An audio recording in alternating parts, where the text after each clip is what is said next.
దిగులు పడే అవసరం లేదు. ఎందుకంటే నీ దేవుడికి అసాధ్యమే ఏదు లేదు. హల్లెలూయా. హల్లెలూయా. నీ పరిస్థితి గురించి ఎవరి మీద ఆధారపడొద్దు.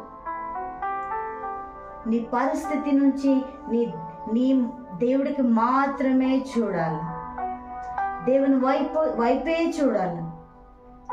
దేవుని వైపు చూడు ప్రియ బిడ్డలారా. మోకాలై ప్రార్థన చేయి. ఎప్పుడు ఆయన నీ చేయి విడువడు.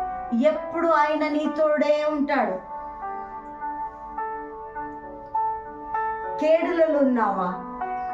శ్రమలలో ఉన్నావా? అపాయంలో ఉన్నావా? నీకు సమస్య వచ్చినప్పుడు నీ పక్క నుండి ఆశ్చర్యకార్యం చేస్తా వస్తాడు.